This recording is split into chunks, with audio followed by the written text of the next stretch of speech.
Recently, the French President Macron went to China and kissed the ass of the Chinese dictator Xi Jinping. He kissed it so hard that Xi Jinping had a dream about shooting his missiles to Taiwan. When he came back, he said to the press that Europe should distance itself from tensions between the US and China over Taiwan, and that Europe should create distance with the US. Someone should remind him to remove his lips from Xi Jinping's ass when he left China. The US is a much bigger partner in trade, politics, and national defense for Europe compared to China. It makes absolutely no sense for Europe to trade partnership with the US for a partnership with China. Without the US, the France would have been a part of the Soviet Union or the part of the Nazi Germany. There will be no France or Europe without Americans' involvement in the Second World War or the Cold War. Yet Macron is suggesting Europe to trade that for a friendship with China, the country who said they have no limit relationship with the Europeans' number one enemy, Russia. To be fair, the so-called no-limits relationship between China and Russia involves China stands idly by, as Russians are losing the war. I'm wondering what kind of relationship is Macron expecting from China for the Europe. Apparently, in his last days in office, the French President Macron decided to mess up his legacies more by going to the Chinese communist dictatorship for help. At least for now, the world is paying less attention to the rise he caused by raising retirement age in France.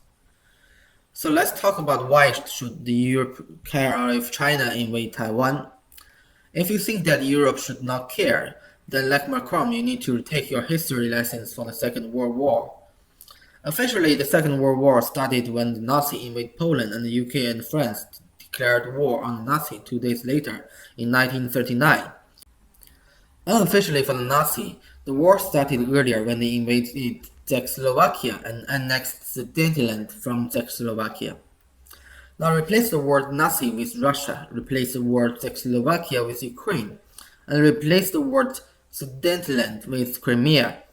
Then you get exactly the same situation of Russian invasion of Ukraine. Those who don't know history are destined to repeat it. What people like Macron is doing is called an appeasement policy back before the World War II.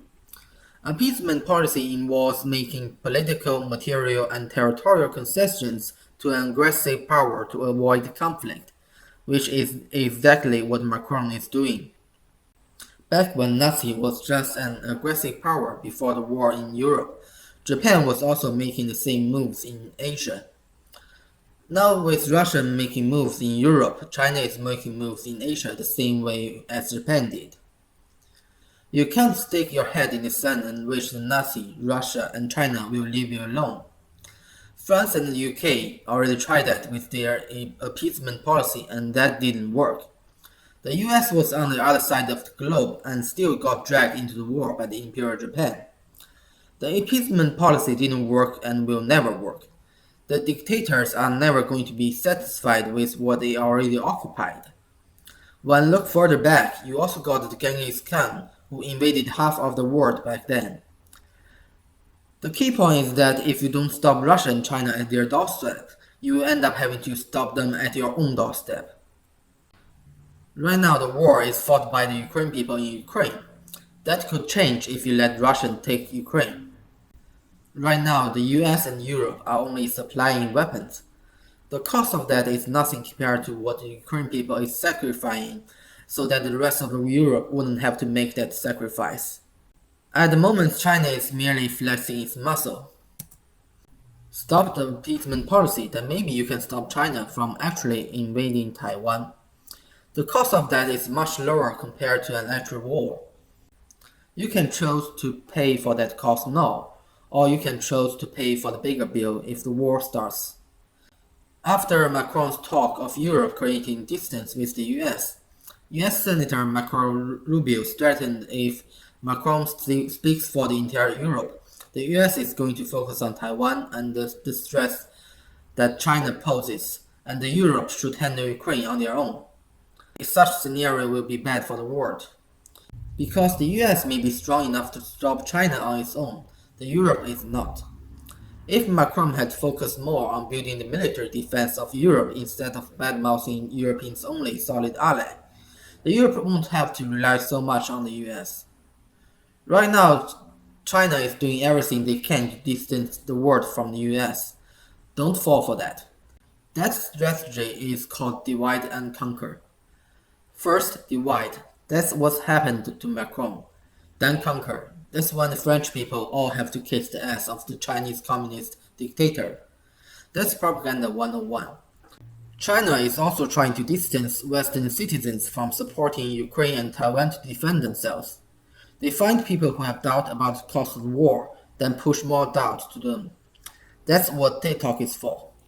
Eventually, you have so much doubt about helping the innocent people of Taiwan and Ukraine, you no longer trust your own elected government. You start to doubt democracy.